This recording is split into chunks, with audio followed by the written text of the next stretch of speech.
ертегі, иман, саяхаттар мен оқиғалар. Екінші хикаят, ұлы шаңырақ.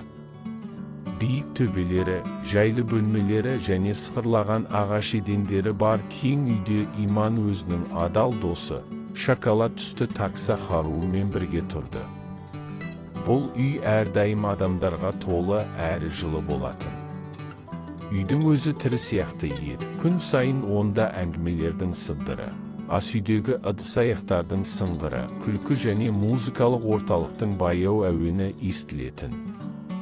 Әр бөлме өз тарихын сақтап тұрғандай көрінетін.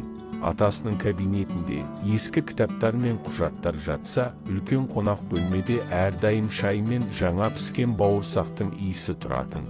Ал Иманның жатын бөлмесіндегі сөрелерде оның сүйікті ойыншықтары мен кітаптары толып тұратын.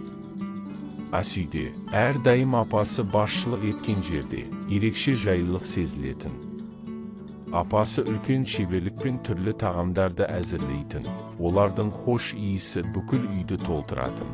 Ал қолдары ешқашан бос болмайтын, бірде бауырсақтың қамырын илеп жатса, бірде манты түйіп отыратын. Апасы көбінесе көне әуендерді баяу айтып жүретін. Ал Иман үлкен ағаш үстелдің жанында отырып, сол әндерді тыңдағанды ұнататын. Апасы әрқашан қалай жұбатуды немесе көңіл көтеруді білетін. Ал оның өткен туралы әңгімелері жұмыстарының арасындағы үзілістерде айтылатын ең қызықты кітаптардан кем болмады. Бұл үй отбасының жылулығына, күлкі мен естеліктердің сыбдырына толы, Иман үшін ең қауіпсіз және ең жақын жер болатын. Әр күні жаңа ашылулар сыйлайтын. Иманның әкесі ұзын бойлы, сымбатты, кең иықты, қатаң қарасымен, бірақ жылы күлкісін жасырмаған адам болатын. Оның терең әрі сенімді дауысы, әсіресе Иман мен кітап оқығанда ерекше мейірімді естілетін.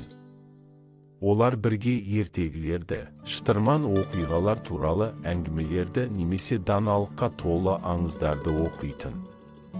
Әкесі кітаптарға ерекше мән беретін, олар арқылы қызына ой салатын және үйрететін. Әр оқыған сайын Иман өзін ерекше бір маңызды нәрсенің бөлігі ретінде сезінетін. Олардың бөлмесі кішкентай театр айналып, сөздер тіріле бастайтын. Әкесі ең қызық сәттерде кідіріп, оның пікірін сұрағанда немесе мәтіннің талаптарына сай қаттырақ, мәнерлірек оқығанда Иман қатты ұнататын. Бұл кештер олардың ерекше уақыты болатын.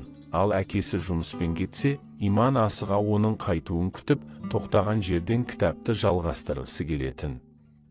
Иман үшін әкесі тек қатаң әрі байсалды емес, сонымен бірге мейірімді әрі жылы жан болатын.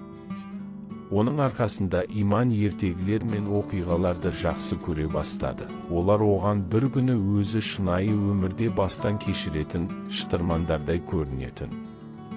Иманның анасы нәзік, талғампаз және іскер болатын. Анасы қанша жұмыспен айналысса да, әрдайым қызына уақыт табатын. Кешкісін олар бірге кітап оқып, анасы Иманның барлық сұрақтарына сабырмен жауап беретін. Бірақ Иман ең қатты жақсы көретіндері олардың арнайы сәттері болатын. Олар бірге киініп ойнайтын. Анасы гардеробтан әдемі көйлектерін, кейде өзінің ескі сахналық костюмдерін алып шығып, оларды бірге киіп көретін. Иман анасының бет әрлеуін, макияж жасауын қызыға тамашалайтын. Оның жеңіл әрі сенімді қимылдары суретшінің қылқаламынан туған шедевр сияқты көрінетін. Әрине, Иманға да аздап блеск пен румян жағуға рұқсат берілетін.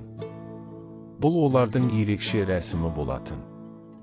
Иманның анасы әлемдегі ең мықты түсуші деп ойлайтын. Атасынан анасының бұрын шампунь жарнамасында түсіп, көпшілікті өз сұлулығымен баурап алғанын естігенде, бұл ойы нығая түсті. Анасы танымал болып, тіпті көшеде танитындар пайда болған. Иман анасына таңғалып қарап, оның қозғалыстарын қайталауға тырысатын. Иман өз үйін қамал деп атайтын. Бұл қамалдай кең үйде оның сүйікті ағасы Тимур да тұратын. Ол отбасының ең көңілді, батыл және сәл шулы мүшесі еді. Иман ағасының бос уақытын әрдайым асыға күтетін, өйткені дәл сол кезде олардың шулы әрі қызықты ойындары басталатын. Тимур жиенін қалай қуанту керектігін жақсы білетін. Олар үйдің ішінде жүгіріп, қуаңдар ойнап, дивандардан секіретін. Бұл ойындар әрдайым күлкімен аяқталатын, ал күлкі үйдің әр бұрышына естіліп, жаңғырып тұратын. Бірақ Иман ең қатты жақсы көретін сәт Тимур оны жоғары, дерлік төбеге дейін көтерген кез еді.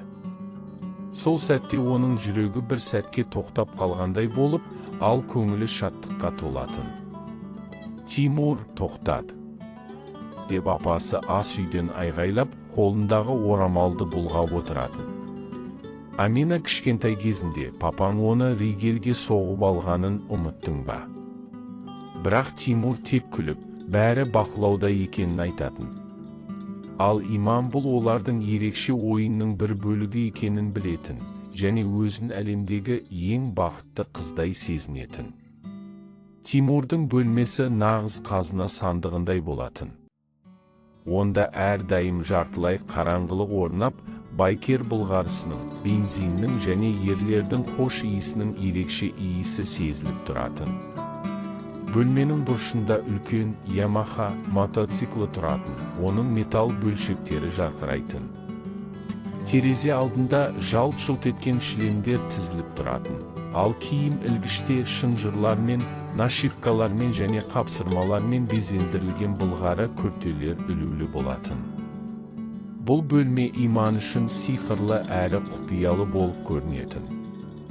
Бірақ бөлменің ең ерекше бөлігі оның ортасында тұрған үлкен төсек еді. Тимур үйде болмаған кезде Иман бөлмеге жүгіріп барып, төсекте секіріп ойнайтын. Ол өзін әлемді құтқаратын супер қаһармандай сезінетін. Дегенмен оның ешқашан тиіспейтін нәрсесі үлкен иілген экраны бар компьютер еді. Иман ағасының компьютерге ерекше мән беретінін білетін, оны ұстау бір маңызды ережені бұзумен тең болатын. Ал қалғанның бәрі мотоцикл, күртелер, шлемдер оның зерттеу үшін ашық болатын. Иман ағасын шексіз жақсы көретін. Ол үшін Тимур еркіндік, шытырман оқиғалар және батылдықтың символы болатын. Оның қатты күлкісі және кез келген сәтті ойынға айналдыру қабілеті олардың бірге өткізген уақыттарын ұмытылмас ететін. Бұл үй отбасының күнделікті шуы мен жылуына толы, Иман үшін жай ғана тұратын жер емес еді. Бұл оның армандары, құпиялары және ғажайып оқиғалары бар кішкентай әлемі болатын.